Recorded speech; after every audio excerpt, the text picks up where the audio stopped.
The largest tree in the world is so massive, it even earned itself the nickname General Sherman. It stands tall in California's Sequoia National Park, stretching its branches at 275 feet toward the sky. That's almost as tall as the Statue of Liberty. As for its weight, if we could place it on a scale, we'd need 400 elephants to balance things out.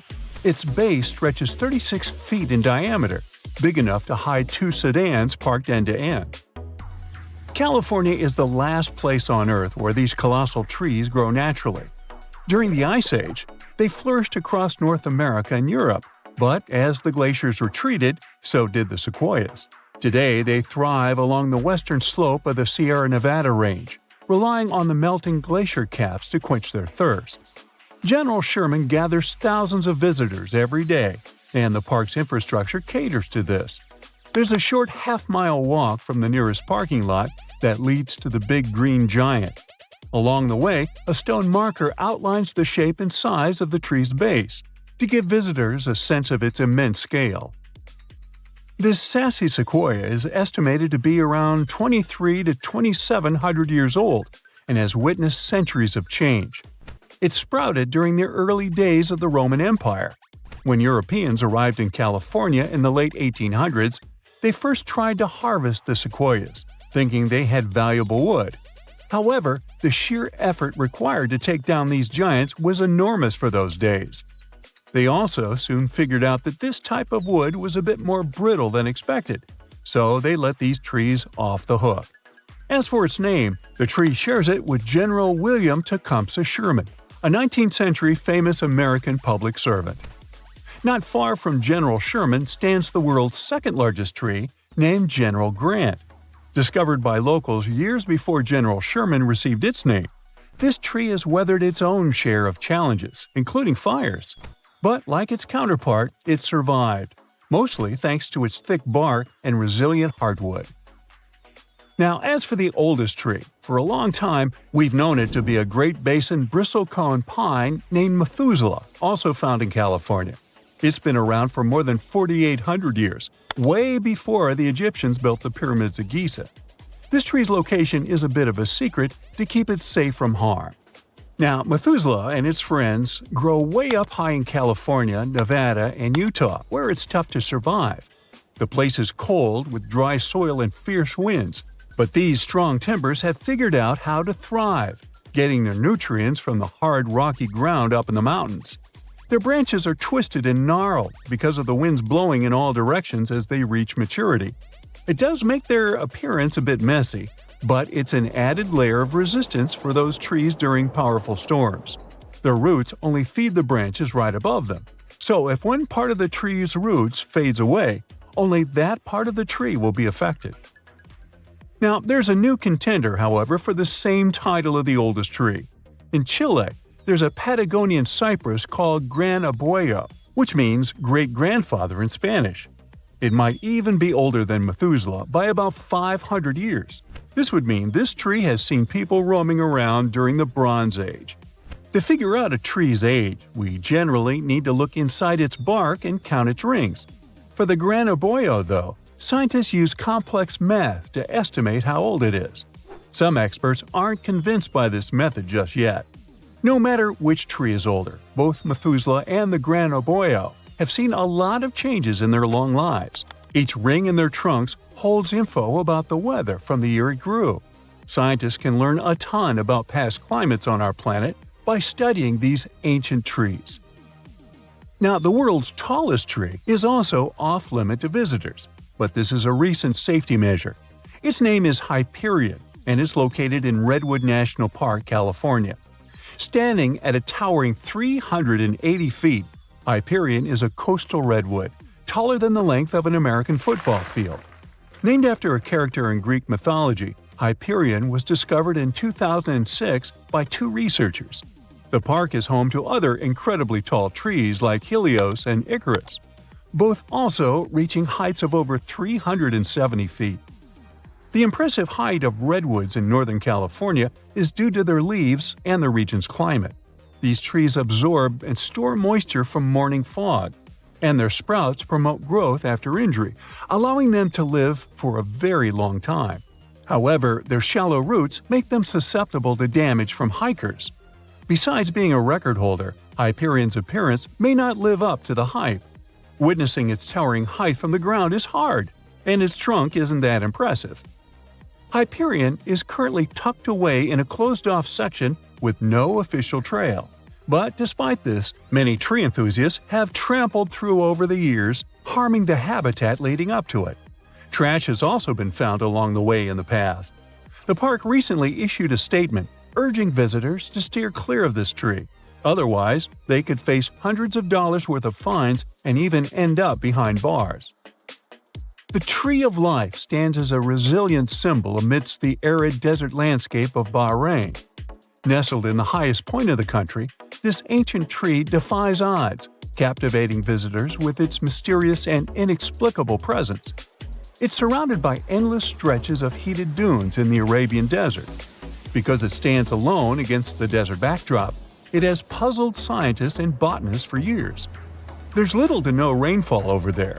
There are also no freshwater sources nearby. Despite the lack of moisture, the Tree of Life insists on flourishing, flaunting its green foliage. How it manages to survive in such harsh conditions led to some weird theories. Some speculate that the tree's roots go deep into the earth, reaching depths of up to 160 feet to access underground water reserves. Others suggest that the tree has adapted to its environment, drawing moisture from the surrounding sand grains through specialized mechanisms. One other interesting idea is that the Tree of Life lies at the site of the legendary Garden of Eden, getting its water from a mystical source. Apart from its scientific and cultural significance, the Tree of Life is an important tourist attraction for locals, luring in approximately 65,000 visitors each year. All for a tree. Now, Poland has its fair share of trees worth mentioning, all gathered in the Crooked Forest. It's a group of 400 trees that bend strangely. They all have a similar shape, curving sharply toward the sky in little J shapes, almost touching the ground. People have different ideas about why these trees look like that. Some think a heavy snowstorm covered them when they were young, pushing them down. Others believe the area's gravity might have affected how they grow.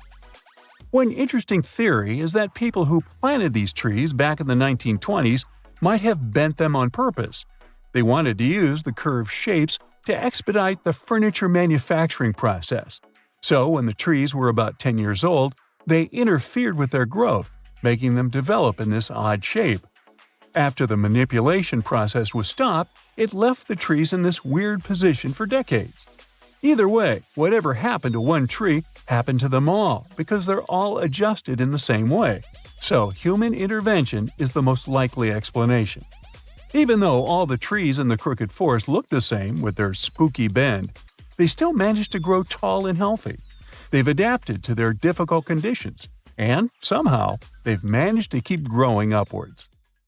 On January 10, 1992, a huge cargo ship sailed somewhere in the middle of the Pacific Ocean.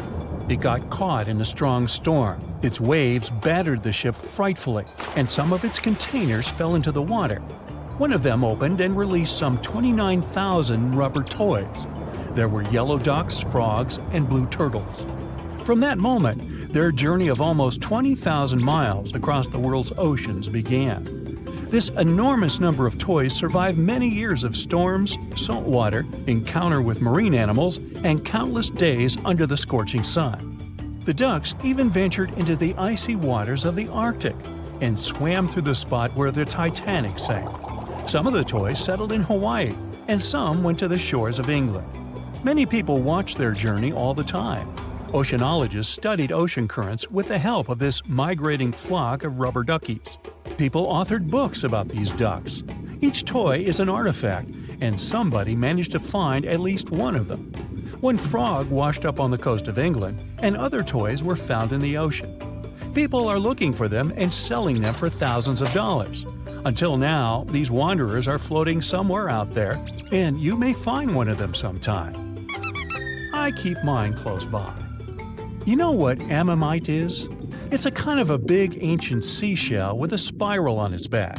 So, the coast of Washington hides many fossils of these animals. One day, a group of scientists went there to find these prehistoric things. But instead, they found a massive bone of an unknown dinosaur. The problem was that the fossil was stuck in a coastal rock. Paleontologists dragged a stone saw to get the find. They extracted the bone and discovered it belonged to an animal that lived about 80 million years ago. It was a theropod, a predatory dinosaur that moved on two legs. T-Rex and velociraptors belonged to this species. It's not proven exactly who this bone belonged to, but researchers say the descendants of these dinosaurs are modern birds. In 2008, on the shore of Brighton Beach, people discovered probably one of the most unusual things that have ever been thrown on the shore. This was a big 8-foot Lego man. He was whole and looked great. It's unknown how long he stayed in the ocean and ended up here. The discovery attracted the attention of locals and the district administration. The Lego man looked so cool on the beach that the people at City Hall decided to leave him there. Nobody knows the true story of this giant toy. Some say that Lego man arrived from Denmark. There's a Legoland theme park, maybe the toy came straight from there. Others are sure that it fell from some passing ship, see rubber duckies. But of course, there's a high probability that this is all part of a PR campaign. Even if it's not, it's still a great ad. In 2010, locals found a giant tree washed up on the beach on the shore of La Push, Washington. Several people could fit inside its trunk. There's enough room to squeeze in a bed, a table, a TV, and even throw a small party. And the height of the tree itself reached about 200 feet. This is almost the size of a Boeing passenger jet. There were a lot of discarded trees on the shore that day, but this giant was the king among them. High tides and fierce winds brought it ashore. Storms occur often in this region. During this time, rivers flowing through the area spill over the forest and dump large trees. Also, near the beach, there are high slopes with tropical forests. At high tide, the water washes away the trees and brings them to the shore. Now, they didn't know the exact type of tree, but it was like the Sitka spruce, red cedar, and Douglas fir. In 2020, a giant squid was found on a shore of a South African beach. Such finds are rare because giant squids live in deep, dark waters. The beached sea creature was almost 14 feet long. This is more than the size of a passenger car. Some of these individuals can reach the size of buses. It's not surprising that sailors called these monsters kraken in the distant past. They have enormous tentacles, beak-like mouths, and the most giant eyes in the animal world. One such eye can be the size of a football. In 2021, a family found an old closed bottle on a beach in Hawaii. And of course, there was a message written 37 years ago inside. The letter was written in English. Then it turned out that school students at one Japanese school wrote this message. Back in 1984, the school released about 450 bottles into the ocean to study ocean currents. The letter had an address with a request to give it back. Now, about 50 bottles have been returned to that school in Japan. But this message, found on the shore of Hawaii, is the first since 2002. Imagine you're walking along the shore and suddenly see something strange in the distance. It looks like a giant starfish with large dark green tentacles. The center of this star has a strange red glow. The object is fenced with tape. There are people in protective suits around. It happened in May 2022 on Bondi Beach, Australia. On that day, journalists and many tourists came to the shore to find out that the unknown creature was just a sculpture made as an ad for one famous American TV series. In England, a 180-million-year-old fossil was found on Charmouth Beach.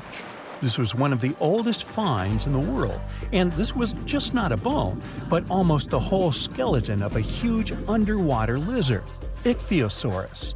Let's just call him Icky. The size of this fossil was 40 feet long. It's practically the length of a small bus. The lizard's head alone was 7 feet. That's the average height of a professional basketball player, who aren't fossils.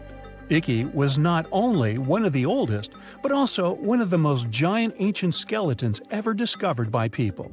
Just imagine how it swam in the seas and oceans and terrified all the sea creatures 180 million years ago. No thanks.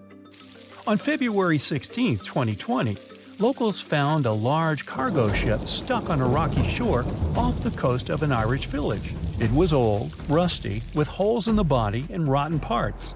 Kinda like me. The day before, though, it wasn't there. There was nothing valuable or exciting on board, just some old barrels of fuel. People didn't find any records or logs. Who owned the ship? Who was the captain? Where was the whole crew? No one had the answers to these questions. Soon the press wrote about the ship, and someone called the village administration and introduced themselves as the owner. That person didn't supply any evidence and hung up. Of course, no one took the ship, but after a while, people began to reveal the story of this mysterious vessel. It's called Alta.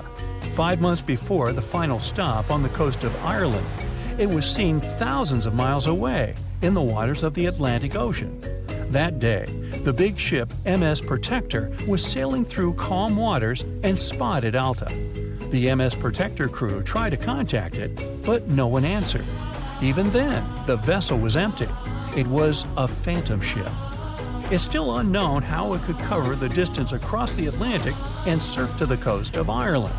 Maybe it's just luck. It's also notable that no one else has seen the ship all this time. It just calmly sailed huge distances, surviving storms. But then, added information appeared. Alta had changed several captains and flags. It was used by smugglers for illegal purposes.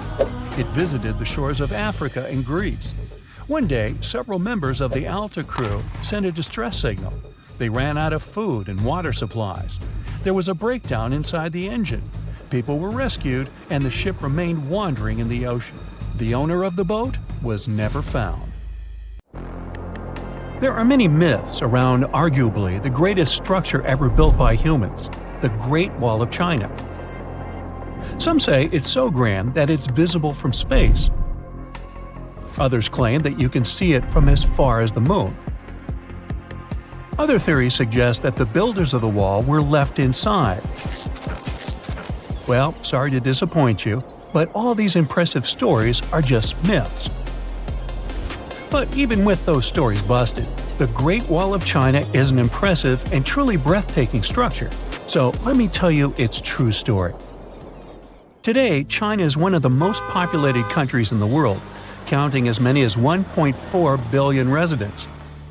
It's also one of the oldest nations in the world. It has 3,500 years of continuous written history, but the civilization existed long before that. There is a theory that while the European continent, for example, was most likely reached by humans from Africa, China wasn't populated by settlers that came from somewhere else. Some people believe that the Chinese civilization got formed from local Stone Age people who lived on the territory since the prehistoric period. So now, the Great Wall of China. It's truly big even by today's standard, stretching for over 13,000 miles. To imagine it better, it's almost 5 times the distance between New York and Los Angeles. Or even a bit greater than the distance between the North and South Poles. Even in modern times, people have never built anything close to this big. Of course, it didn't take a day to build the Great Wall of China. 2? Keep going. In fact, the wall was being built for centuries. Maybe you know that ancient cities had walls around them to protect themselves from invaders. Yes, Chinese cities had them too. The first Chinese emperor united the country in 220 BCE and got a brilliant but very ambitious idea to turn all city walls into one big wall that would defend the country's border against attacks from the north. A trusted general directed the construction, enrolling a big group of workers, soldiers, commoners, and convicts. Back then, the wall was built of rammed earth and wood. In some places that were strategically important, the sections of the wall overlapped to provide maximum security. The walls were around 26 feet high on average. But the Great Wall didn't yet look like the construction we know today. Every next emperor would pick up the big wall project, strengthening and extending it, repairing, but also modernizing construction techniques. Some used bricks to build it. Others moved on to granite and marble blocks. Watchtowers and platforms weren't there from the beginning as well. They were added by Ming emperors. The watchtowers made it possible to communicate with other parts of the wall through smoke and fire messages. So, the wall is quite inconsistent in terms of material, but it only adds more charm to the construction and shows how much effort and time it took. The reasons why some parts of the wall have been standing for centuries and are still in good condition is glutinous rice flour. Turns out, this sticky rice mortar is almost like cement. It's very strong and waterproof, sealing the bricks so tightly together that even sneaky weeds can't grow between them. You may also notice that some bricks have writings carved on them. They were left by the workers who were building the wall. The purpose of those writings is quality assurance. They contain such information as location, quantity, and responsible officials. So, in the case of some problems with the quality of materials or constructions, it would be known who should be held accountable for it. Recently, a research group has looked through official historical documents of the Ming Dynasty that ruled China from the 14th to the 17th centuries. They came across records of secret doors in the Great Wall, so they decided to find them. They used a flying robot to capture continuous centimeter resolution photos of the wall.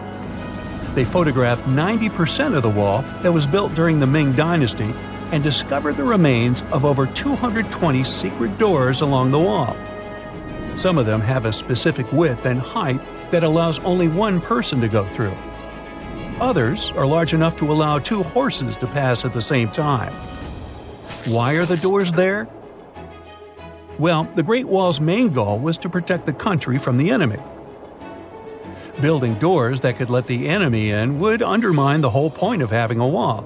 So, of course, the doors were secret passages. They perfectly matched the surroundings topographically, and the exit on the outside was camouflaged with bricks so that it was almost completely indistinguishable from the brick wall. The wall was never just a defensive wall, and it was never completely closed. It could be opened on demand. It was also a structure used for trade and commerce, communication between inside and outside the wall, and of course, for defense and spying. Some doors were used for trade with the other side. Through smaller doors, a person would sneak out to spy on the enemy that lived on the other side. The hidden gates were also useful for a sudden attack. As you remember, some gates were camouflaged with brick on the outside. The exit was so indistinguishable that the enemy had no idea exactly where it was located. The inside entrance for Chinese soldiers was hollow, so they could walk through the wall and break the camouflaged exit gate from the inside, starting their surprise attack. Now, even though the main point was to prevent outsiders from getting into the city, the wall wasn't too effective on that matter. It could still be climbed over or marched around. So the wall was being watched at all times, and the guards gave signals to the troops if they saw the enemy approach. Also, the wall provided more time to mobilize and bulk up the country's forces or lure the enemy troops into a difficult strategic position. The construction stopped at the end of the 19th century. The wall lost its strategic and military importance due to technological advances. Over the centuries to today, only 8% of the Great Wall is in good condition, and the rest is damaged. Also, around 1/3 of the wall has disappeared without a trace, due to both natural erosion and human damage. I guess you could say it's now just a pretty good wall. As you remember, the first parts of the wall were built out of rammed earth and wood. These are not the most unfailing materials if we're talking about thousands of years. Also, destructive farming methods have turned large areas into a desert and contributed to erosion. Also, many bricks were taken away from the wall in the last century to be used in building farms and houses. The wall is being deconstructed stone by stone even today, but this time by tourists. Quite a few of them take a stone as a souvenir. That's a total of a lot of stones, considering that over 10 million tourists visit the Great Wall every year. Since 1987, the wall has been a UNESCO World Heritage Site, highlighting that it has an outstanding importance to humanity. The wall is one of China's 56 World Heritage Sites, Second place among countries with landmarks protected by UNESCO. Who's first, you ask? Well, the top spot, with 58 World Heritage Sites, belongs to Italy. And do you know that the wall isn't only a famous tourist attraction, but also the location of the Great Wall Marathon? It's a marathon that was established in 1999 and is one of the most challenging ones in the world. You guessed right, people run along the wall, including all the steps.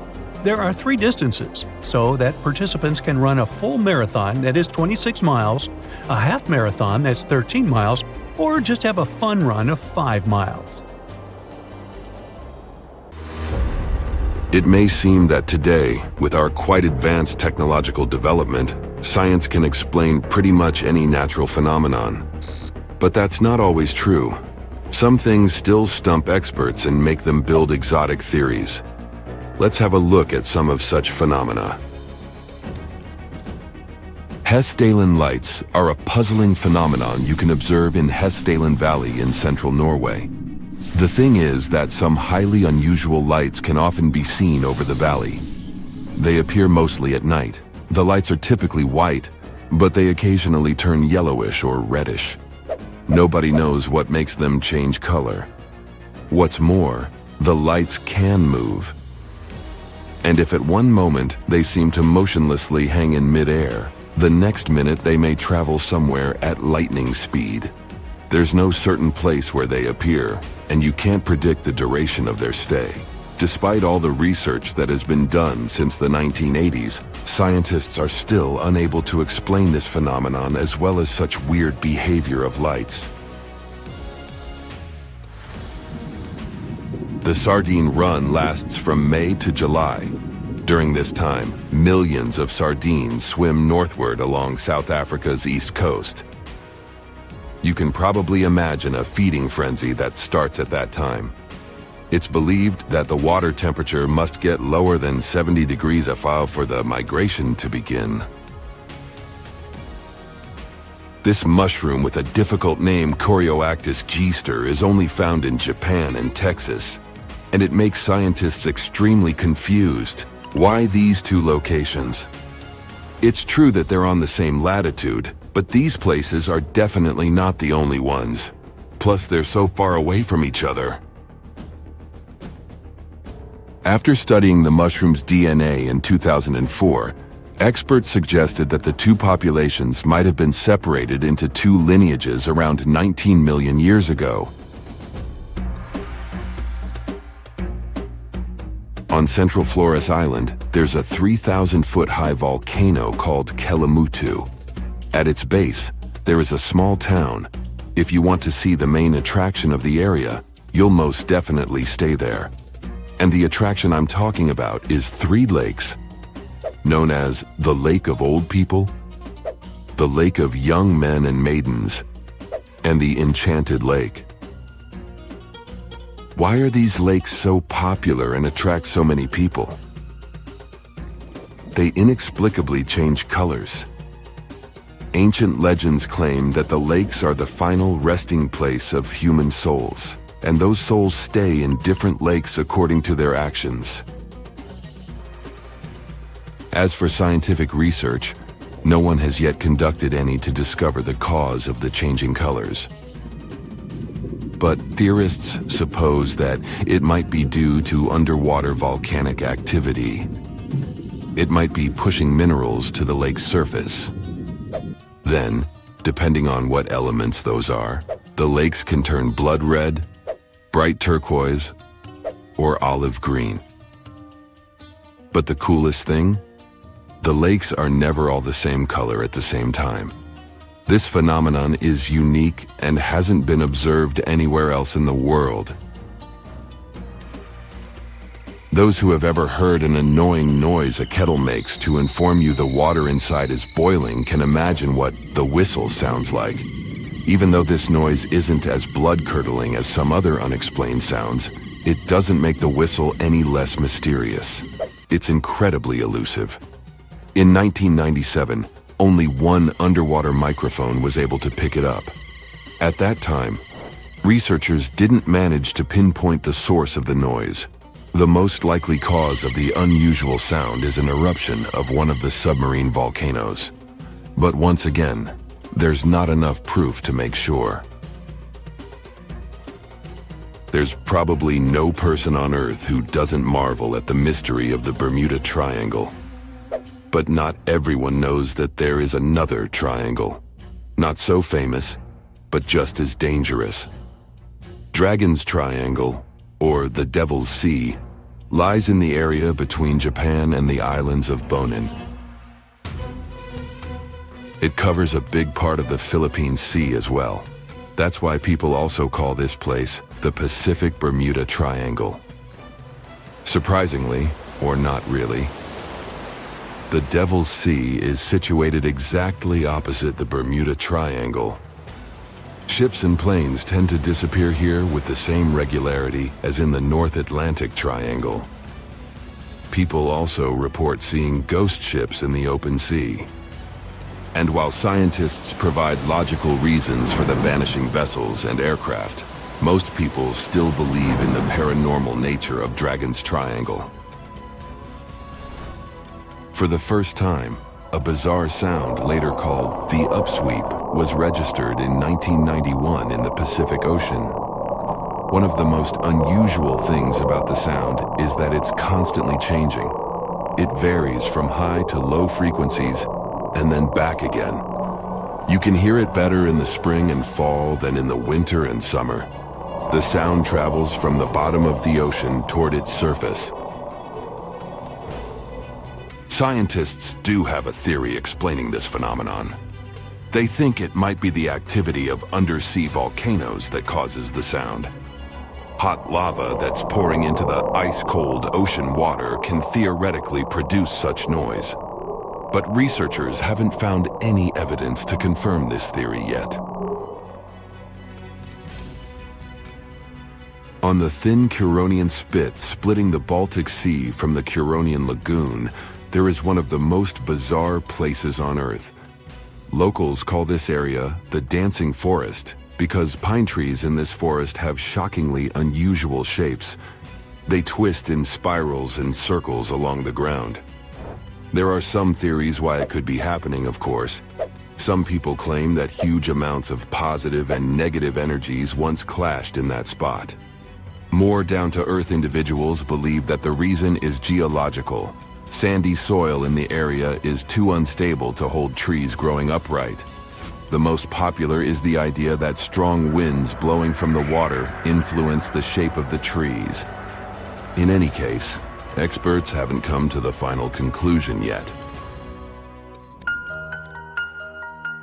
Patom Crater is described as a mount with a perfect shape. Its size is more than that of a 25-story building. It sits in the middle of the woods with its top chopped off and presents quite a sight. In fact, the shape of the crater is pretty unusual. It has a rounded inner dome that is about 40 feet high. At first sight, this formation looks like a volcano, but after a closer examination, you might realize that it's not the case.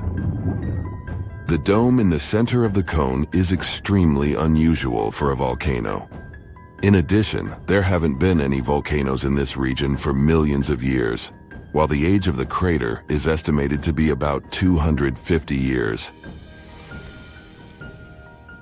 The weird shape that the crater has is like nothing scientists have ever seen. This, as well as the fact that any theory fails to explain the origin of the formation, adds to the mystery around it. And that's not the most terrifying thing. After researchers analyzed the growth rings of the trees near the crater, they found out that the trees experienced a period of strangely accelerated growth that lasted for 40 years. After that, they began to grow as they were supposed to. The level of radiation near the crater is also higher than in the nearby areas. No one has an explanation for this fact. On top of that, nothing grows on the blood-chilling formation. Perhaps because the crater also has a lovely habit of constant shifting. It rises and falls, influenced by some inexplicable force. Locals believe in the evil that dwells in that place. While exploring the Amazon rainforest, researchers discovered gigantic geoglyphs. They're geometrical drawings carved into the ground. The trenches were as large as 36 feet wide and 13 feet deep. They were created at different times, most between the 1st to the 15th century. There are more than 450 geoglyphs in the north of Bolivia and Brazil. The most ancient of them could have been created around 3,000 years ago.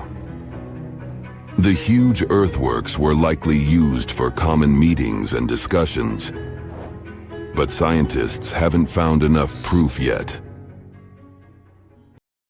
This is John. John seems to attract all kinds of bad weather and natural disasters wherever he goes. See for yourself. One day, John notices his dog is restless. The pooch keeps scratching the entrance door and wandering around the house.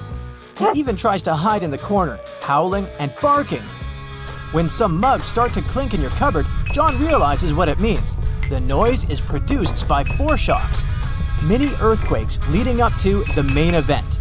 Earthquakes often happen in clusters. After a few weak quakes, a much bigger one is likely to be on the way. Sometime before the disaster strikes, people might notice bizarre blue lights. Some of them seem to be coming out of the ground. Others are hovering in the air. These are earthquake lights. They may appear days or mere seconds before the ground starts shaking. Now, John is walking along the ocean shore. Suddenly, he sees the water retreat from the beach. Really fast. Uh-oh. John, run away as quickly as you can and find some high ground. A tsunami is coming. And your life might depend on how fast you react. If John spots a bizarre and unexpected rise in sea level, it can be another sign of an approaching tsunami. This happens in 40% of cases. The incoming water is the first tsunami wave. The second one, way larger, will come in about 10 minutes. John can also notice seawater bubbling, swirling, and creating bizarre patterns. It's another sure sign a tsunami is near. John feels there's something strange about the sun. Through his special super dark sunglasses, he sees that there's some uneven flares around the star's contour. If these bizarre rays are accompanied by auroras all over the world, they're a sign of a solar storm. Such storms are usually caused by disturbances in the sun's magnetic field. In this case, the bursts of gas and radiation on the surface of the sun get so massive and powerful that they can even reach our planet.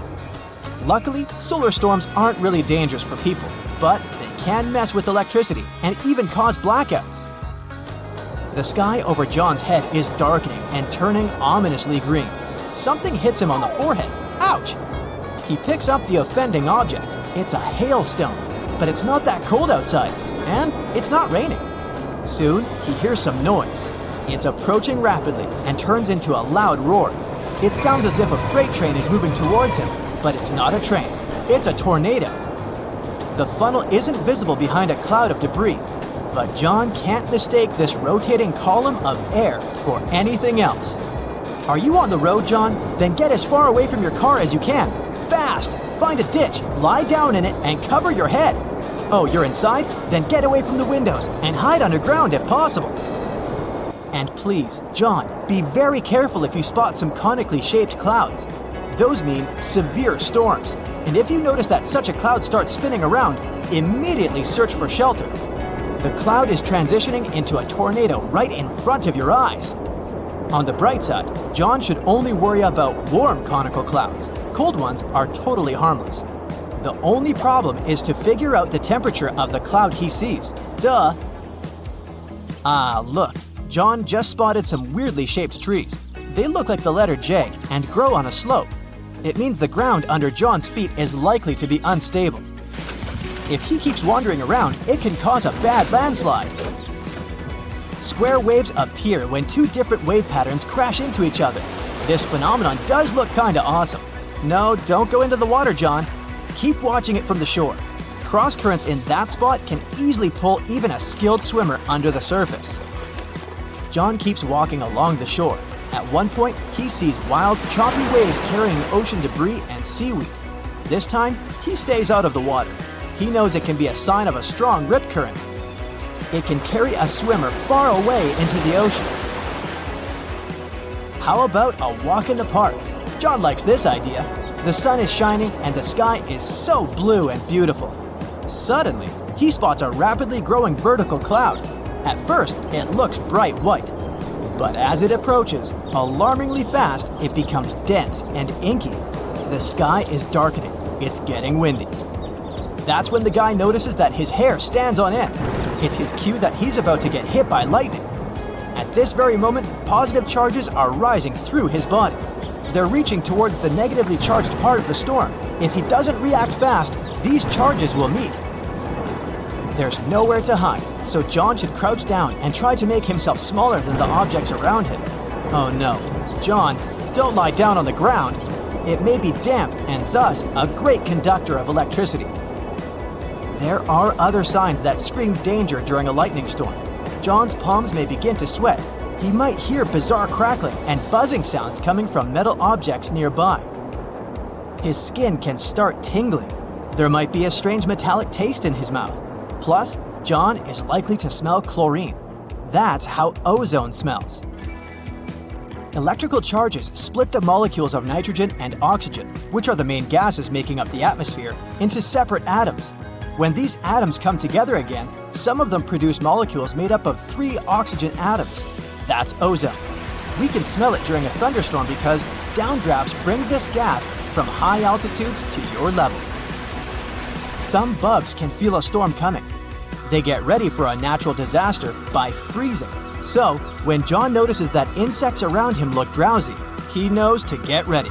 Oh, and bees can predict heavy rainstorms. These critters begin to work much harder the day before it starts raining. While walking next to the river during a period of heavy rains, John hears a roaring sound. He feels paralyzed with fear.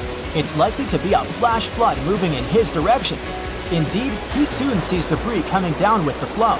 The water is rapidly changing its color, becoming muddier and darker.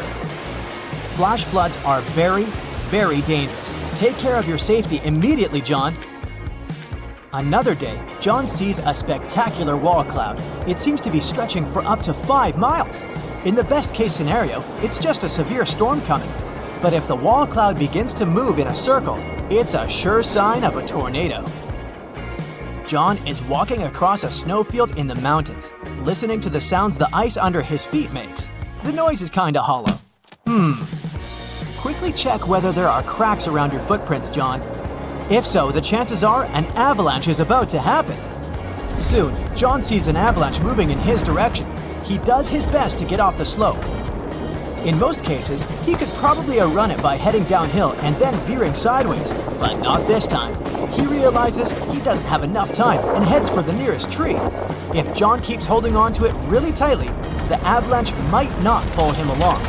But if this doesn't work, he should try to swim up to the snow's surface while the avalanche is still moving. On a pretty nice summer evening, John notices leaves with soft stems droop all of a sudden. It might be because of an upcoming storm. Right before extreme weather arrives, the air usually becomes more humid. Leaves also get damp and heavy, and the wind easily flips them over. John lives in a pretty old house and is used to having cracks in the interior walls, but one day, he notices that some of them have widened. And look, there are a few new ones. It's an alarm bell. He lives in an area with loads of limestone, so new cracks can mean a sinkhole is about to open next to his house. John is hurrying home, trying not to waste time admiring shelf clouds. They look like something from a sci-fi movie. They form when warm and moist air gets caught in a thunderstorm updraft, and these ominous clouds most often mean a storm is coming. Egyptian archaeologists made an extraordinary discovery near Cairo just recently. Drumroll, please. The most ancient and most complete mummy yet discovered in the country.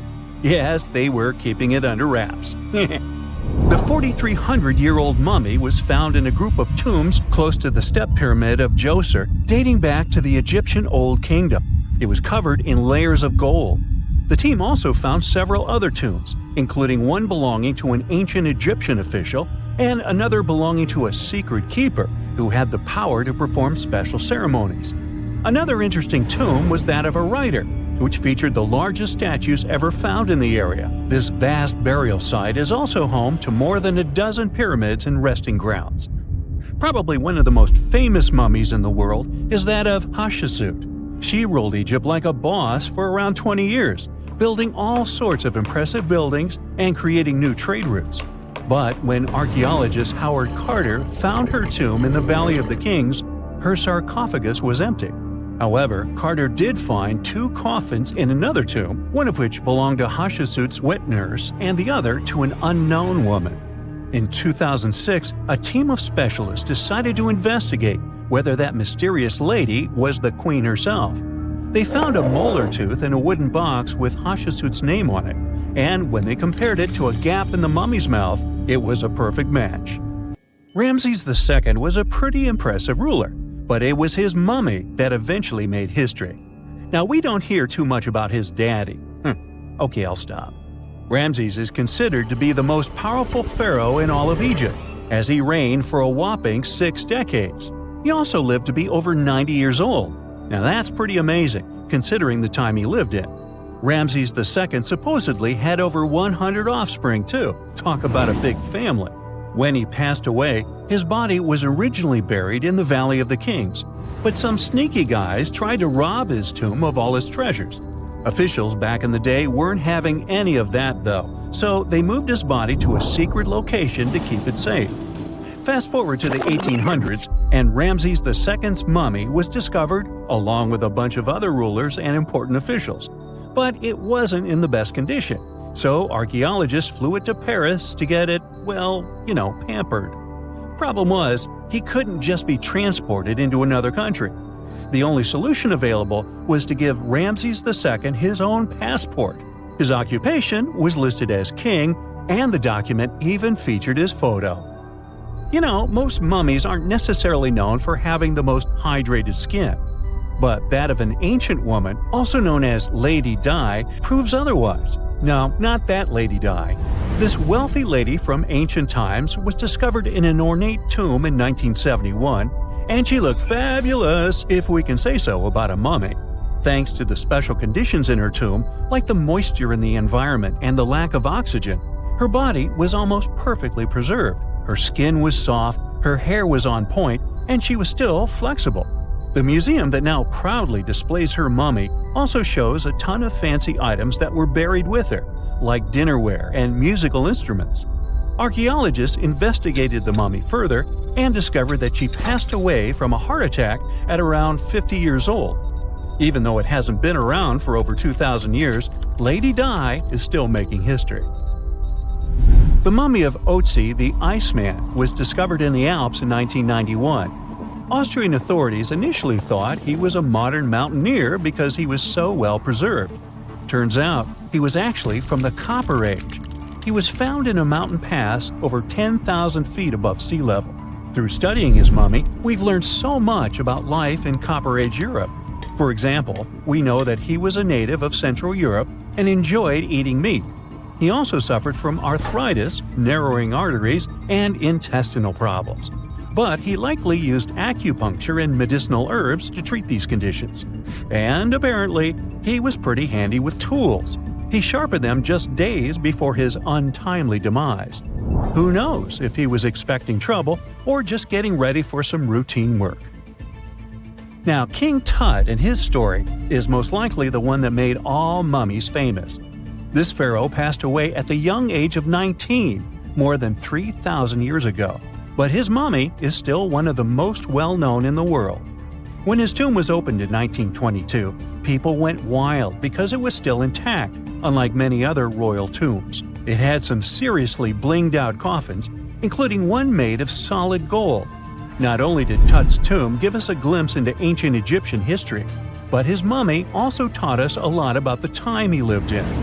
DNA analysis helped identify his parents and revealed that the pharaoh had a rare bone disorder that might have made walking a bit tough. Now, Ginger is most likely one of the coolest mummies you'll ever hear about. He's like a time traveler from 5,000 years ago who's still looking fly with his golden hair and perfectly preserved nails. Ginger was discovered in Egypt and is believed to be the earliest known mummified body.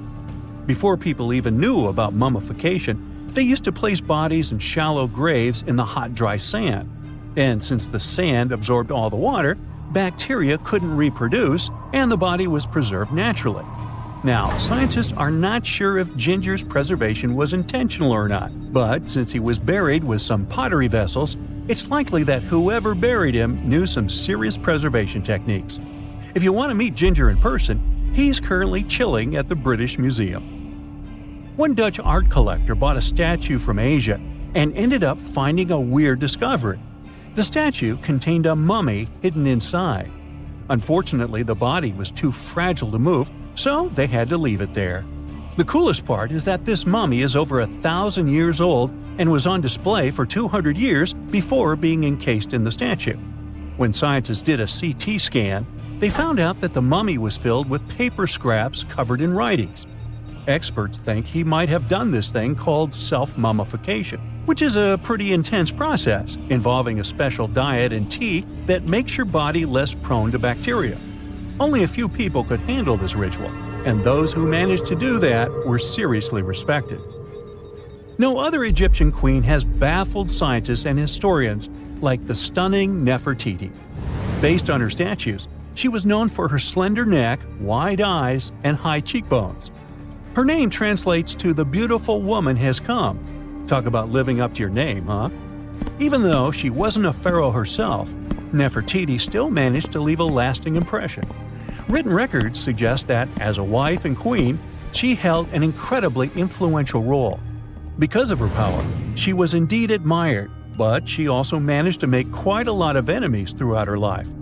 She was also related to King Tut, but not biologically. Rather, she was his stepmother. So far, locals have yet to identify her mummy, but that may soon change.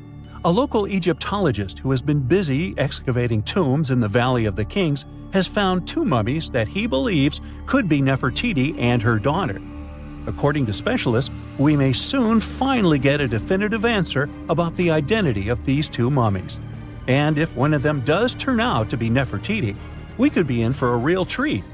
DNA analysis and CT scans of the mummy could give us the most complete and accurate image of the queen that we've ever seen.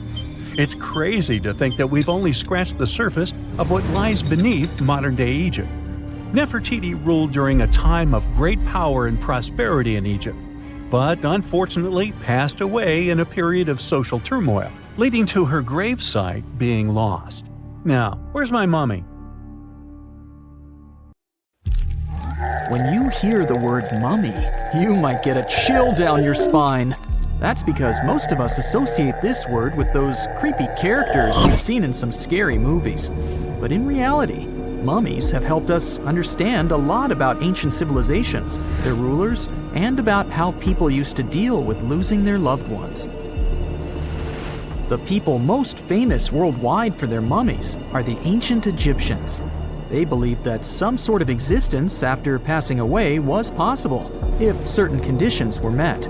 That's why they insisted on preserving the human body through the process of mummification and placing the mummy in a furnished tomb, kind of like giving it a fully functioning apartment of its own. Why did they believe in this? Well, because they were deeply connected to their natural environment for the most part. They saw the natural cycles around them, like how the sun rose every day, followed by the moon, or how new life was always sprouting from plants, even after they had wilted away. They also believed that the powerful spirit Osiris, who represented the cycle of passing away and resurrection, played a role in this process. To prepare for the afterlife, the ancient Egyptians followed certain rituals, like mummification, which involved using materials like honey, resins, and incense to preserve the body. There's no other mummy more popular than that of King Tut. He was a young pharaoh who ruled over 3,000 years ago in Egypt. The problem with discovering ancient royal tombs is that most of such burial sites were previously robbed. People knew ancient rulers had been left with many valuable belongings, so those locations became vulnerable to thieves. When King Tut's tomb was opened in 1922, people were excited because it had not been robbed, like many other previously discovered royal tombs. That's how well hidden it was. Inside, his mummy was encapsulated in a total of 3 coffins, including one made of gold. The objects found in his tomb showed us what ancient Egypt was like, and studying his mummy also helped us learn about the culture and practices popular at the time when he passed away. We also learned about his family by looking at his DNA. Scientists were able to discover that he had had a disease called malaria and a problem with his foot that might have made it hard for him to walk.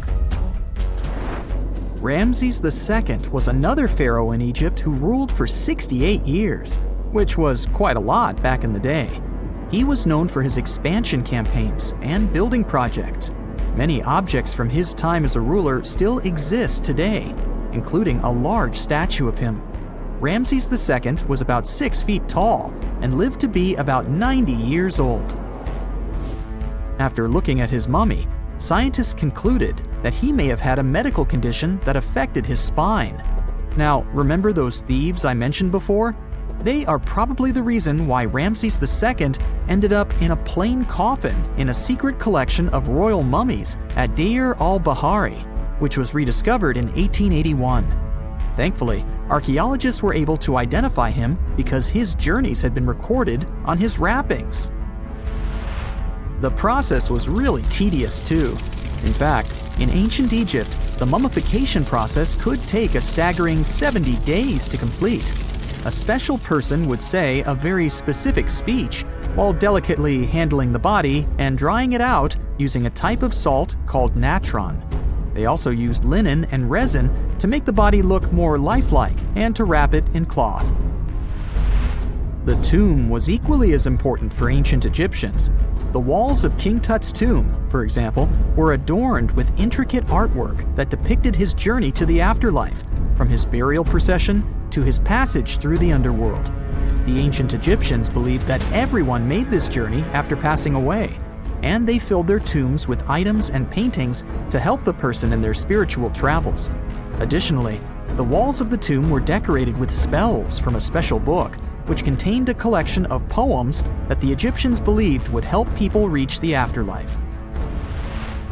And speaking of how important this journey was, people also placed food in these ancient tombs. In King Tut's tomb, archaeologists discovered 36 jars of vintage beverages and 8 baskets of fruit, which were believed to be left there to help him in his journey to the afterlife. The Egyptians believed that traveling to the afterlife took a really long time, so they left a lot of supplies, such as food and water, to sustain their loved ones. Pharaohs also generally had numerous luxurious garments and beautiful jewelry in their tombs to ensure that they would have a fashionable journey. These items included various types of linen clothing, such as tunics, scarves, gloves, and headdresses, as well as a lot of gold jewelry with precious stones, like bracelets, buckles, pendants, necklaces, rings, and even precious depictions of insects for protection. Some were also deposited with fans made from ivory and ostrich feathers to keep them cool in the afterlife. Some ancient rulers were even placed in their forever apartments along with boats. For example, Pharaoh Khufu built the Great Pyramid at Giza as his tomb, and a large ship was found inside. King Tut, however, was buried with multiple boat paddles, but no actual boat. Instead, he had 3 chariots and numerous walking sticks made of precious materials, perhaps indicating he'd rather travel to the beyond by land, not by water. Amongst the most interesting objects found near ancient mummies are bottles of oils and perfumes. If rulers were supposed to be fashionable, why not smell nice too, right? Also, some of them had some ancient kinds of board games, most of them made out of precious materials like gold or ivory. One of those games was called Senet. It was very popular amongst the ancient Egyptians and very similar to modern-day chess. The ancient Egyptians may have the most famous mummies out there, but they weren't the first to invent the procedure. In fact, it all started in South America with an ancient civilization named the Chinchorro. As far as we know today, these people were the first to mummify their loved ones that had passed away. They did it somewhere around 2,000 years before the Egyptians started their own rituals. Sure, we can tell a lot about ancient rulers by studying these mummies, but until recently, we had no idea what they really looked like during their lifetime. Not so long ago, though, some very special mummy paintings were found by archaeologists studying ancient Egyptian objects. These mummy portraits are highly detailed paintings of individuals that were made while they were still alive. Such paintings were often painted on wood, as opposed to the classical portraits we all know about, which are painted on canvas. They are known for their realism and beauty, and have even been used by researchers to diagnose diseases by comparing them to the corresponding mummies. Some of these portraits also include depictions of jewelry, which was later found on the mummies. The recent discovery of these mummy portraits in Central Egypt is significant, as it marks the first time in over a century that such paintings have been found. Mummies appeared all around the world naturally, too. Mummification can occur without people intervening because of natural conditions, like extremely cold or hot environments, places with a lack of oxygen, or accidental exposure to chemicals that preserve the body. These conditions don't allow bacteria to grow, resulting in the body remaining more or less intact. Famous Otzi was one of these mummies. We know today he was a man who lived around 5,000 years ago in Europe. But upon his discovery in the Alps in 1991, Austrian authorities initially believed that he was a modern mountaineer because of how well preserved the body was. However, after the Iceman was removed from the glacier, it was determined that he was actually from the Copper Age. So, does the mysterious Devil's Gardens in the Amazon rainforest ring any bells? Don't worry, it's not some spooky phenomenon. It's the work of some tiny but mighty insects called the lemon ants. These ants inject a natural herbicide, formic acid, into any other plant that is not the tree species that they call home. By doing this, they create a space for their treehouse saplings to grow, allowing the ant colony to expand as it occupies new nesting sites in the saplings. That's some efficient gardening, if you ask me. But don't be fooled. These devil gardens are not just a bunch of boring old trees.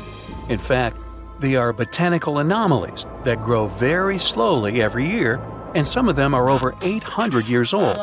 Who knew ants could create such impressive and long-lasting structures? Of course, the rainforest is still one of the most diverse ecosystems on Earth, with a remarkable diversity of plant life. But it's fascinating to see the control ants can have over their environment, creating single-species structures in such a complex ecosystem. But where does the name Devil's Garden come from? We know ants are to blame, but is there something else hiding in the Amazon rainforest? Well, picture this. You're strolling along, taking in the lush foliage, when suddenly you stumble upon a clearing. But wait, there's something strange about this patch of land. There's no vegetation, just a handful of trees standing alone in the dirt. What's going on here? It's easy to understand why people came up with this name after seeing the weird stretch of vegetation. And as humans do, they came up with quite an impressive legend to back up the story. It was said that the inhabitant of this eerie oasis was a shape-shifting evil spirit, like me. Just kidding. This little guy may have looked like a misshapen person walking on one hoof and one human foot. But don't be fooled. He supposedly had a whole bag of tricks up his sleeve, including the ability to transform into someone you know and lead you down the path to doom. Hey, it's just a myth, but you have to admit it was quite convincing, right? Clever landscaping ants aside, there are a lot of unsolved mysteries hidden in the Amazon rainforest, like its unusual geoglyphs, for example. Humans have been getting creative with the Earth's surface for ages. Geoglyphs are just one of the many ways we've left our mark on this planet. Basically, we take some sand or stones, move them around a bit, and voila! We've got ourselves a funky design that pops against the backdrop of the ground. A new study found that the area was home to up to 1 million people before Columbus first arrived in the New World back in 1492. That's a lot of people, and they left behind some pretty cool stuff.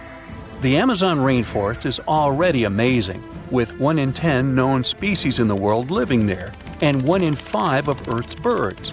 But did you know that over the past few decades, archaeologists have discovered evidence of numerous large complex societies that may have inhabited Amazonia? It turns out that the Amazon rainforest was not just a pristine wilderness, but a hub of human activity as well. These South American geoglyphs are particularly interesting. They're these huge structures that combine square, circular, and hexagonal shapes. Archaeologists have found very few remains of habitation inside the enclosures, which suggests they were not settlements. Instead, the most likely explanation is that they were used for ceremonial gatherings. The exact function of these structures is still a mystery, though. To find out how widespread human settlements were in the Amazon, scientists focus on the basin of the upper reaches of the Tapias River, a major tributary of the Amazon. Using satellite images, they discovered 81 new archaeological sites in the upper Tapias Basin, with a total of 104 earthworks.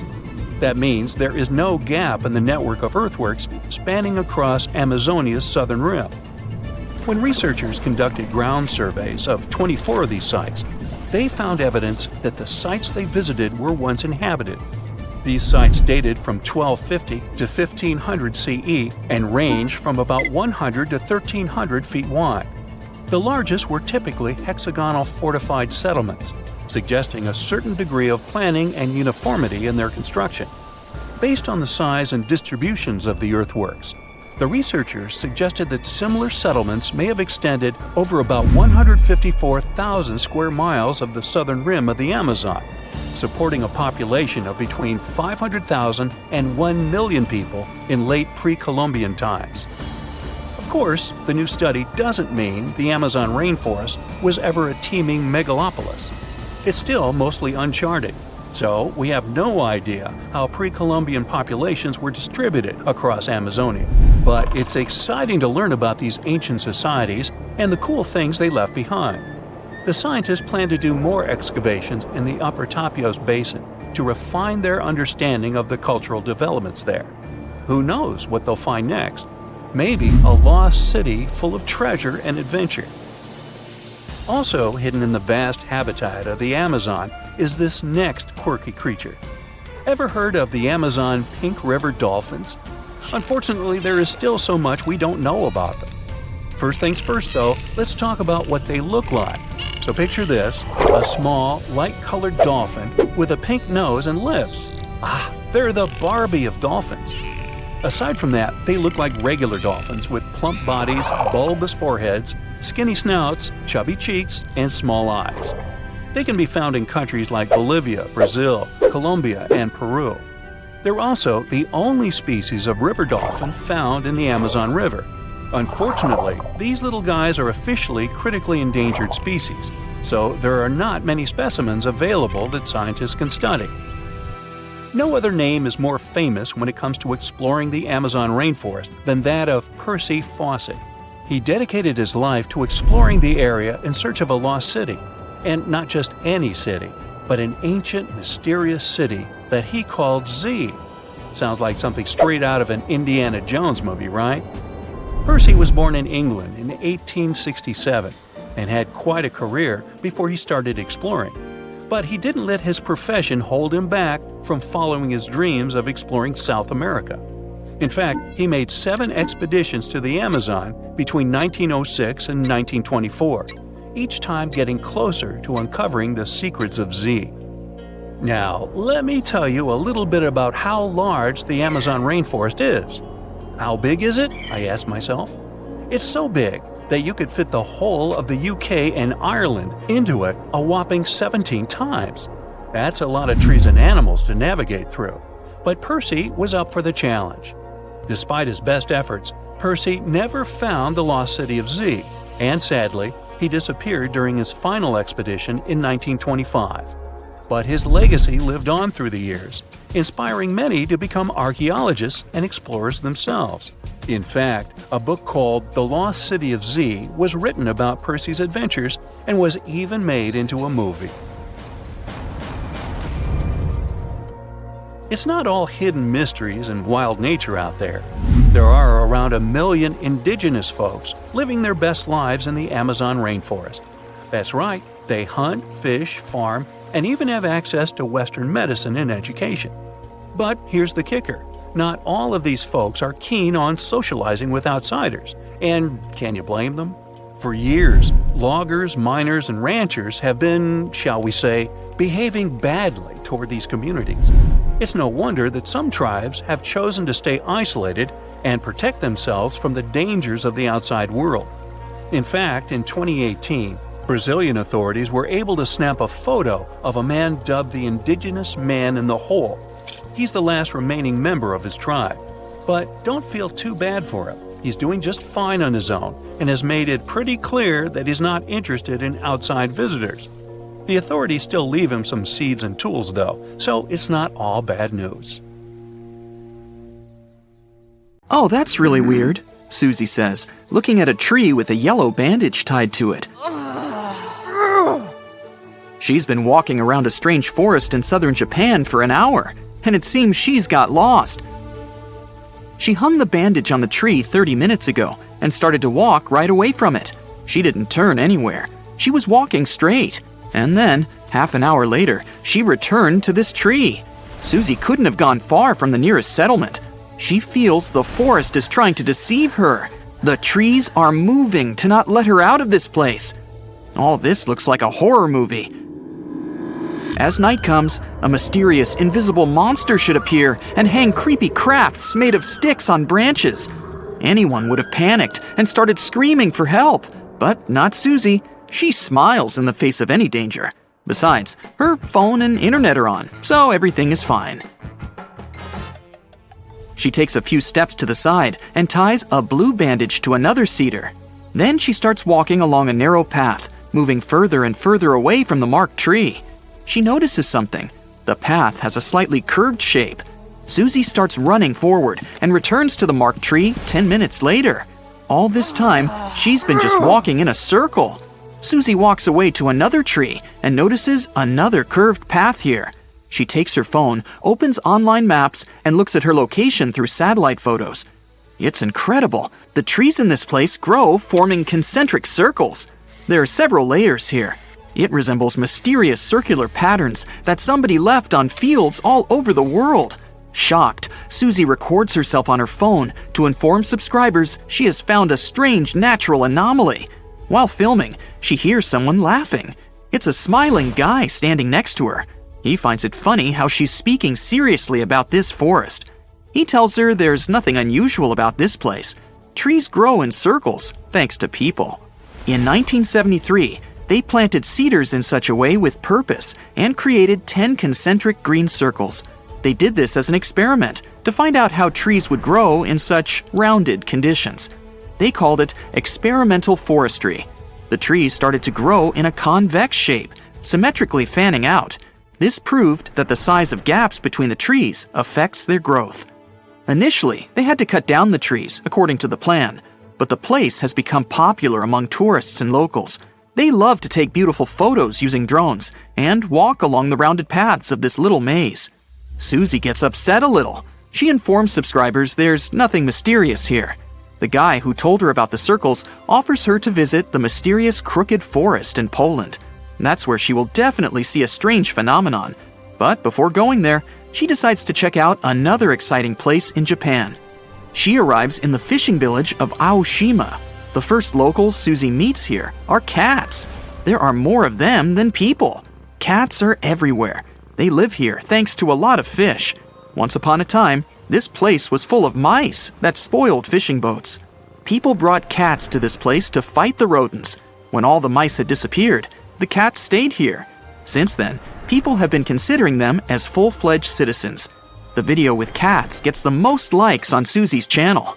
But now, as she promised, it's time to go to Poland. The forest looks weird thanks to the curved trees. The lower parts of their trunks are bent, making them look like bellies. It's also strange that they all point only to the north. Susie goes around the whole forest and counts about 400 trees. It seems people change the shapes of the trees, but for now, there's no evidence of this. It's believed they planted trees in the 1930s and damaged them during growing at an early age. Nobody can say why. There was a small village near the forest. Its locals probably knew the secret, but unfortunately, the town was destroyed more than 70 years ago. The key to the mystery disappeared along with it. Of course, scientists had hypotheses, but they were all quickly refuted. Perhaps this curved shape was caused by a genetic anomaly. There are trees with similar trunks in other forests of the planet, but here, the curves look too perfect and neat. It's like an artist worked on them. This suggests that something from the environment has affected them. You can find similar trees all over the world, but mostly, they're loners and never grow in such big groups. Perhaps snow falls on the tops every winter. Tree trunks bend under such a heavy weight. But why is only the lower part changing? And why do other trees in the forest look normal? Also, there's no explanation why these trees point north. Is there any purpose? The most plausible theory says that local farmers changed tree shapes to create furniture and details for ship manufacturing. It's fast and easy to make a basket from such a tree, for example. By the way, manipulating the growth of trees was a common practice among some ancient tribes in America. They deformed the trunks for navigation and communication in forests. Well, that's all very interesting, but now Susie wants to see something scary. One of the subscribers advises her to visit one creepy forest. This place is located on an island 17 miles south of the center of Mexico City. Susie gets here on a small boat. As soon as she steps on the ground, she turns on the live broadcast on her phone. She records dolls hanging on trees all over the island. They have different clothes, different sizes, and faces. There are about a dozen creepy toys on every tree. Rain and hot sun deformed the toys' faces. They're covered with moss and greenery and have taken eerily scary forms. There are rumors they come to life at night. Wanna check? One of the subscribers writes. No problem, Susie agrees. The sun is going down below the horizon. Darkness falls on the forest. Susie is wandering among the trees. The moon lights her way. She makes a fire to get warm. At this moment, she hears a strange sound. She notices some movements out of the corner of her eye. The phone turns off. Susie looks up and sees one of the dolls, lit up by the flames, is turning its head in her direction. Susie screams and runs away from this place. Of course, the doll didn't move. You can notice a little bird sitting behind the toy's head. A few days later, Susie found out that one of the Mexico City locals had moved to the island in the 50s and filled it with toys. He collected dolls from landfills and canals around the island. He spent several years decorating every tree. In the beginning, it looked strange and exciting for tourists. Then, as the dolls began to age and rot, the place became more attractive for people. There are several legends about the reasons for his obsession. Okay, Susie's had enough of these mysteries and creepy places. Now she wants to admire something majestic that was created by nature. She arrives in California's Sequoia National Park, where the most giant trees in the world grow. She's looking with an open mouth at the biggest tree in the world, a giant sequoia. Its name is General Sherman, and it's about 2,000 years old. The volume of this tree is almost half the size of an Olympic swimming pool. Despite its age, it's not the oldest one. There are redwoods in the park that appeared 3,000 years ago. And the tallest tree in the world grows here, in California. It's a redwood that belongs to the sequoia family. It's called Hyperion, and its height reaches 380 feet. This is 1/3 of the Eiffel Tower's height. Just imagine what kind of view you can see from the tree's top. Now Susie is on the island of Madagascar. She's going to see unique baobab trees. They look like something has ripped them out of the ground, turned upside down, and shoved them back in. Baobabs are some of the most beautiful trees in the world. Most of them are here, in the Alley of Baobabs. But you can also find them in Australia and South Africa. Their tree trunks resemble sponges. They expand and absorb moisture during the rainy season. Elephants like to drink it. They tear off and chew the trunk's parts to quench their thirst. At night, flowers bloom on the baobabs. They smell like sour milk and attract bats. But the most interesting thing is that the baobab doesn't dry out and doesn't fall like other trees after the end of its life. It crumbles, settles, and leaves a pile of pieces on the ground. The snow-capped shape of Mount Taranaki in the middle of Egmont National Park in New Zealand is surrounded by a dense, dark-colored forest. It creates a gloomy green circle around the area. From above, the circle looks almost perfect. But it's only because of the local farmers. They use all the fertile soil they can, and it results in a contrasting color scheme. A near-perfect cone volcano, a rare geological phenomenon, has occasionally been erupting for over 100,000 years. It grew taller and larger after every eruption. It's predicted that in about 50 years, this volcano could turn the area around it into another Pompeii. In Italy, there's a unique spot known as the Giant Pink Bunny. You can find this humongous art project on the green fields of the Coleto Fava Mountain in northern Italy. The 200-foot-long and 20-foot-high bunny appeared in 2005. It was created by the art group Gelatin from Vienna. Not only does it have a strange and unique design, but it's also knitted. It took the team 5 years to finish the delicate structure. It used to be just like any other stuffed toy. Visitors could climb the bunny, taking in the views around them.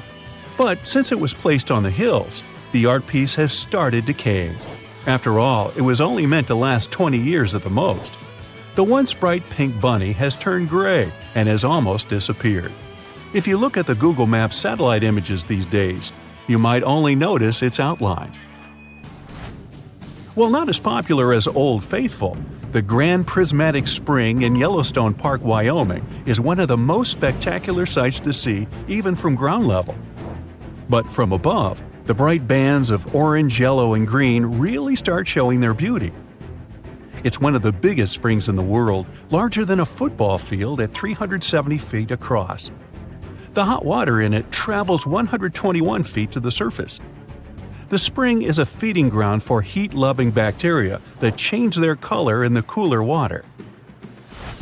A director searching for an unusual area for filming discovered a mysterious floating island in northeastern Argentina. Almost perfectly round and surrounded by a dark forest, it gives you an eerie feeling. No wonder the place got nicknamed the Eye. With the help of time lapses on Google Earth, it was discovered that the inner landmass was moving around rather than sitting still as was first believed. A circle of land 387 feet in diameter, ranging from several inches to many feet in thickness, casually floats in the clear waters. It even rotates slowly, pushed by the cold water from below. This water is still being studied. It's completely exclusive to the surrounding area. From above, it looks like nothing more than a little island sitting in Homebush Bay, Australia. But zooming in will change that perspective. Once a successful trading port, the bay is filled with 4 abandoned cargo freighters that were too hard to remove. Once they became decommissioned, they were left in the bay and forgotten. The shipwrecked SS Airfield transformed from a broken-down wreck into a small but beautiful nature reserve. It's filled with thriving mango trees that have overtaken the ship and are slowly breaking down its hull. In the Gobi Desert, in the northeast part of China, bizarre symbols appeared in certain areas. This led to many theories of what they could be. Maybe ancient markings like the Nazca lines found in Peru. Guesses range from odd weather patterns and pipelines for some future development to target practice areas. But it turned out to be none of those. They're simply special symbols used to calibrate the cameras on China's satellites. The Badlands Guardian in Walsh, Canada, is one of the most famous and fascinating spots you can find on Google Earth. It looks like a man's head carved into the landscape. A feather headpiece that Native Americans used to wear sits on top of the head. It must be quite a modern design because the face also seems to have a pair of earphones. Unfortunately, it's just a simple road with an oil rig at the end. From ground level, the entire thing is not nearly as impressive. It looks just like any other exposed rock face that's been changed by the seasons. But this phenomenon is nothing more than the pareidolia effect, the same that makes you see objects in the clouds. An island on a lake, on an island in a lake, on an island is surely a mouthful. But Google Earth beautifully captured the place. A tiny island named Vulcan Point sits inside a crater lake on an island called Volcano Island inside a lake called Lake Taal on the Philippine islands of Luzon. It's one of the only two lakes in the world that have been discovered to have a third-order island in them. Taal Volcano is still active, and because of the large lake inside the crater, there's a risk of a volcanic tsunami. It can be triggered by debris falling into the lake after an eruption. This might create waves in the lake that can spill over the sides of the crater. The Firefox crop circle appeared in a cornfield in Oregon in 2006, but it wasn't some mystery or rare phenomenon. Celebrating the browser's 50 millionth download, the Linux users group from the Oregon State University created the giant logo. It was larger than 45,000 square feet. The group members stomped down all the stocks in a near-perfect circle. It was completed in under 24 hours after 2 careful weeks of planning. The final circle had a diameter of over 200 feet and was completely invisible from the road. It could only be appreciated from the sky. The most beautiful bright blue ponds are found at the Intrepid Potash Mine near Moab, Utah. Most potash forms in desert regions where inland seas or lakes dry out. As the water evaporates, it leaves behind potassium salt deposits. Most evaporation ponds are more reddish in color, but some dye was added to these particular ones. Dark water absorbs more sunlight and heat, speeding up the evaporation process. This leaves behind the salts much more quickly. Stunning aerial views of these ponds are a bonus. Making the largest advertising logo on Earth is something every marketing agency would dream of doing. And Coca-Cola did just that in 1986. The logo is an extremely large sculpture. It can only be viewed in its entirety from the sky. The biggest problem about such advertising, though, is that barely anyone knows about it. This huge Coke ad is 160 feet tall and 394 feet wide. It was built from 70,000 empty Coke bottles in northern Chile's Arica. The gigantic monument was created to celebrate the brand's 100-year anniversary. A guitar of this size can only be appreciated from extremely high above. The unusual-shaped forest is located south of Cordoba in the Pampa region of Argentina. Known as the Guitar Forest, it extends for more than half a mile. It also contains more than 7,000 cypress and eucalyptus trees.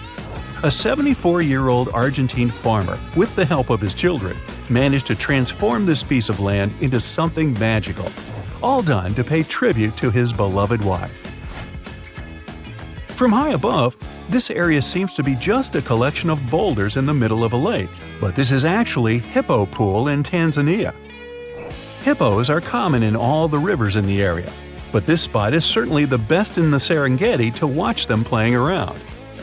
The animals there swim in large groups of about 200 hippos. They stir up the waters and fill every square inch of space inside. If you can't get to Tanzania to see the spectacle, Google Earth gives you the opportunity to have this experience in the safety of your home. There are many large-sized pools in the world, and then there's the pool at San Alfonso del Mar, a resort outside of Santiago, Chile. Officially, the world's largest pool ever created. It cost nearly $2 billion to build. The pool is roughly the size of about 16 football fields. The water for the pool is taken from the Pacific Ocean. It gets filtered and treated multiple times a day to keep the gigantic pool clean. There's a saltwater pool inside a large glass pyramid, if you want to swim in a pool inside a pool. I'm getting confused. A strange and mysterious swirling pattern appeared in the desert of Egypt back in 1997. When this design was first discovered on Google Earth, it created a bit of a stir of what it could be. That was until it turned out to be nothing more than a giant art installation called Desert Breath. Two intertwining spirals are complete opposites. One spiral is piles of sand that are shaped like cones, and the other is made of mini craters. When the installation was first completed, the spirals led to the center of a circular pool of water.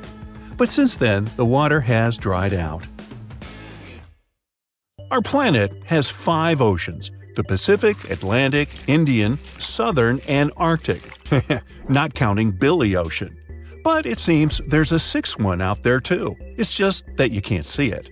Scientists have found evidence of large amounts of water hidden in the transition zone. That's the boundary layer that separates the upper and lower mantle of our planet. That boundary goes hundreds of miles deep down below the surface. Natural diamonds usually form in the mantle, but at depths of up to 155 miles. Some of them are very rare. They may come from deeper depths. That was the case with this fascinating diamond that formed 410 miles below the surface. The gem was big enough for scientists to study it and determine what it was made of.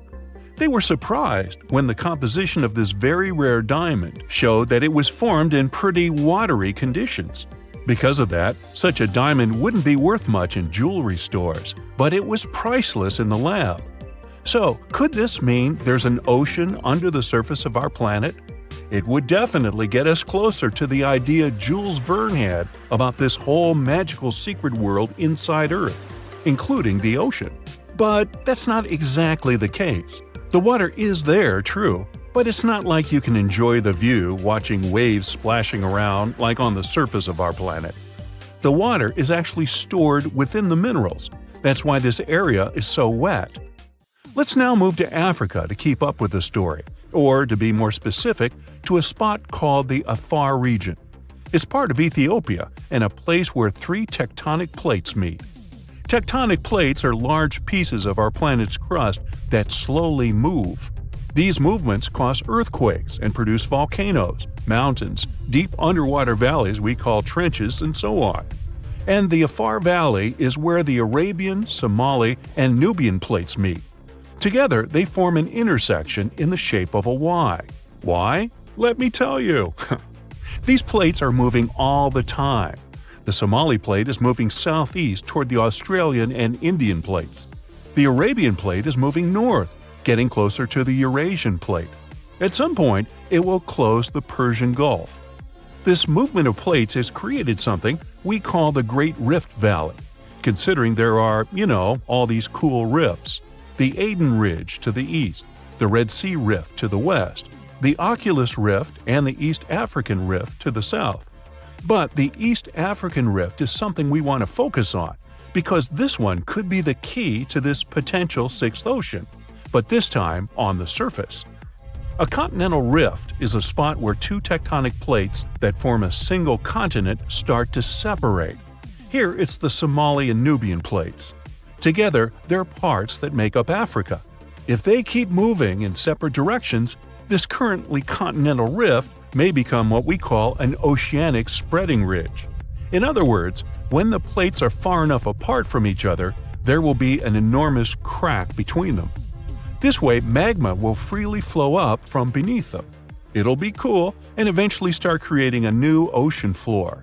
Africa will be split into 2 parts, and there will be a new ocean flowing between what will turn into 2 mini-continents. Nope, it's not time to get your swim trunks and sunscreen yet. Even if the Somali and Arabian plates do move far enough to form an oceanic spreading ridge, it'll take millions of years before this happens. So I guess it's more interesting to stick to exploring this 6th ocean below the Earth's surface for now. The idea of subsurface oceans goes beyond the borders of our planet. It's possible many moons and planets out there have them too. Our home planet is the only one we know about with consistent bodies of liquid water on the surface, true. In our solar system, we circle around the Sun in something called the habitable zone. The temperature and atmospheric pressure within this zone allow water to remain in liquid form all the time. But a couple of moons in our solar system could also contain significant amounts of water under their surface. Enceladus, one of Saturn's moons, is the first one. Enceladus is a small frozen ball, 7 times smaller in diameter than our moon, but it's the 6th biggest moon of Saturn. Nearly a decade ago, a spacecraft found evidence that there was a large ocean under its surface. It found and sampled water from the eruptions that resembled geysers. A geyser is a rare type of hot spring that erupts and sends jets of steam and water into the air.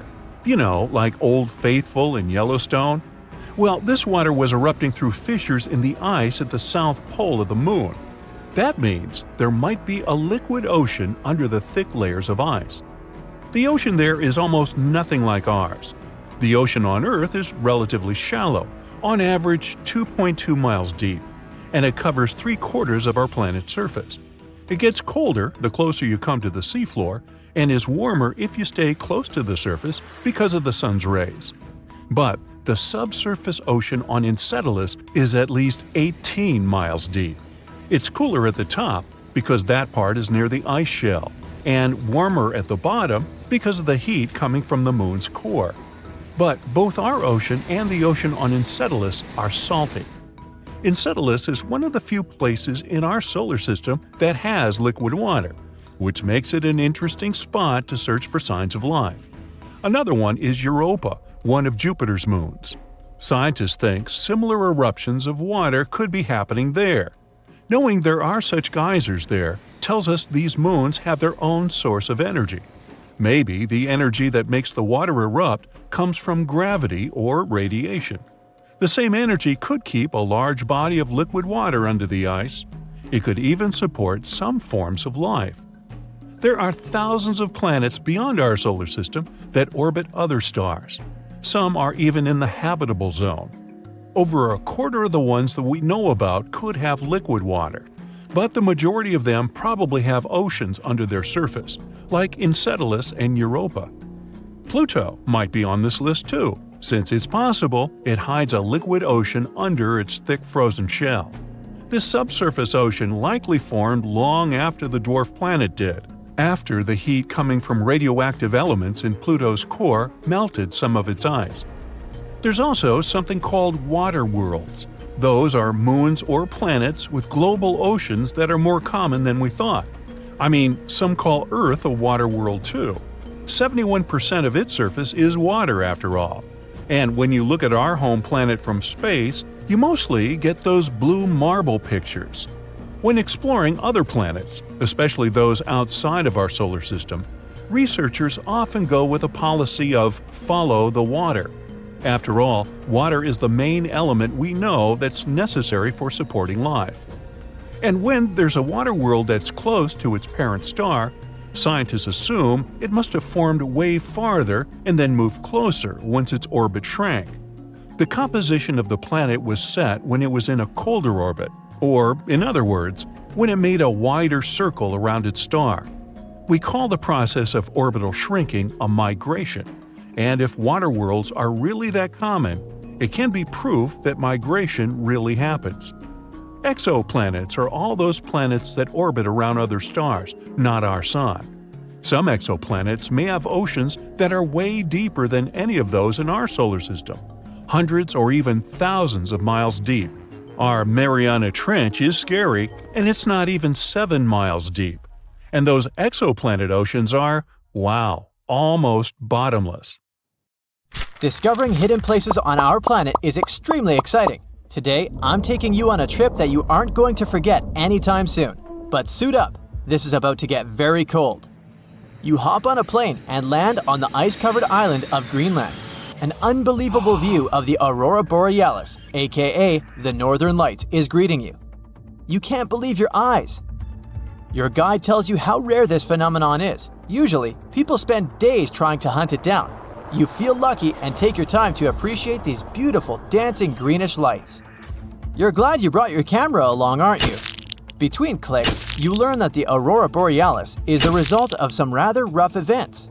This spectacular light show occurs when energy particles from the sun slam into Earth's upper atmosphere.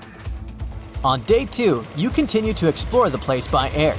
This may not come as a surprise, but Greenland is one of the world's largest islands. This time, on board a helicopter, you can see the infinite icy landscape. In case you're curious, you're now flying over 656,000 square miles of thick ice. Oh, what's that down there? It looks like a family of polar bears. You don't want to get too close, of course. The conditions in Greenland might be too tough for people to live there, but some animal species do very well in this land of ice. Those are reindeer, wolves, and Arctic foxes. On your way to Greenland, you probably made a pit stop in Copenhagen. Denmark is one of the few countries that have commercial flights to Greenland.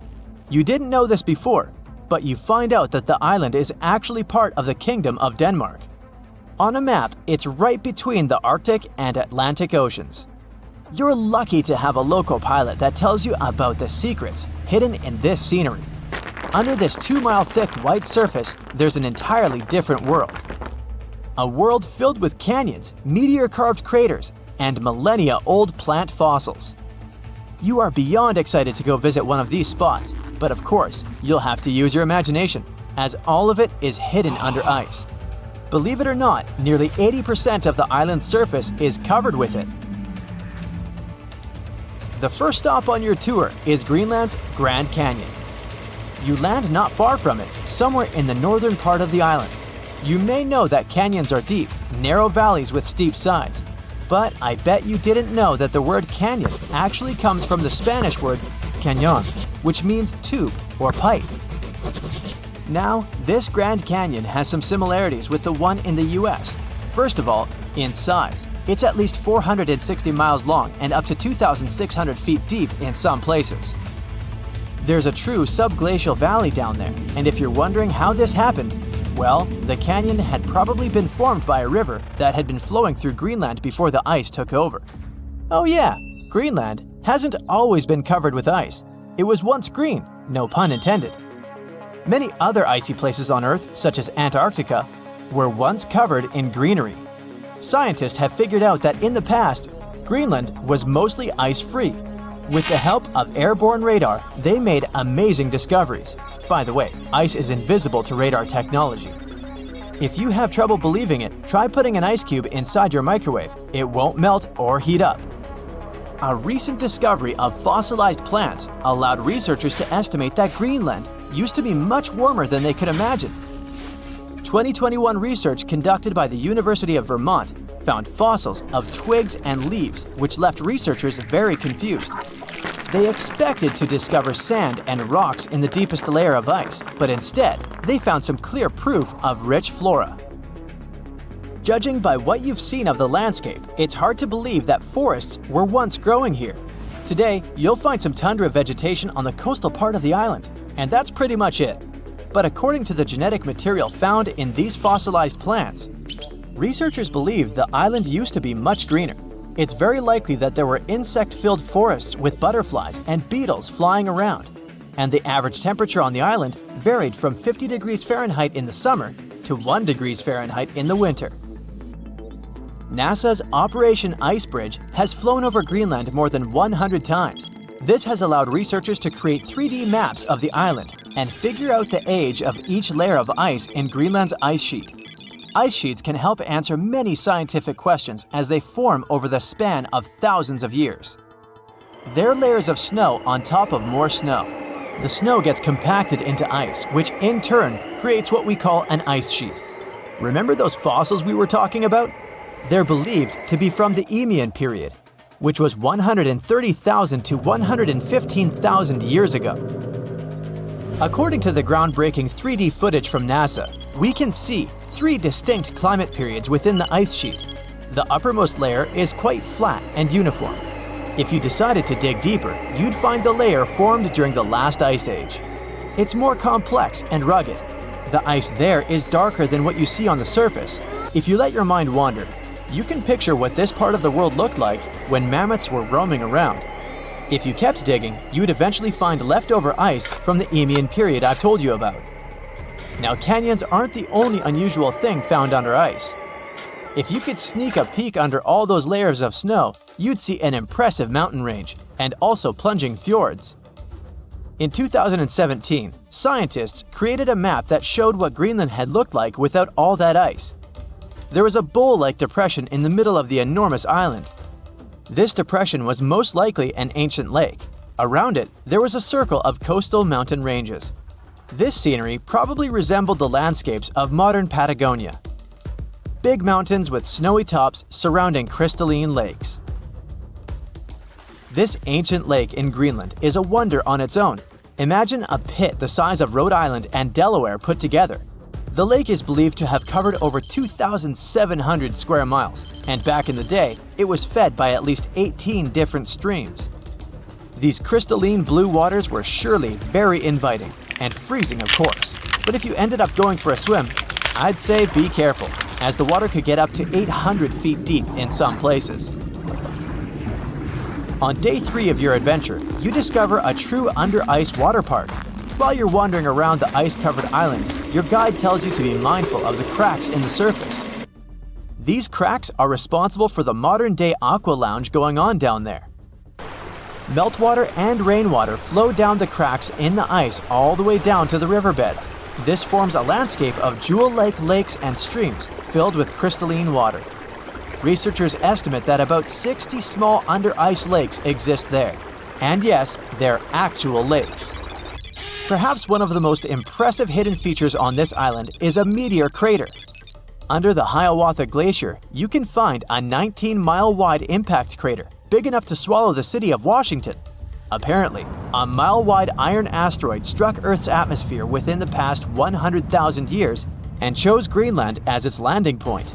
If anyone had been around to see it, they'd have witnessed a real show, a white glowing fireball cutting through the sky. Scientists speculate that if it had landed on an ice sheet, it certainly vaporized both water and stone. Someone standing hundreds of miles from the impact site would have heard a deafening thunderclap and experienced hurricane-force winds. But it actually makes sense. The approximate speed of meteors entering Earth's atmosphere is 45,000 miles per hour. For comparison, that is 2.5 times the speed of a spaceship.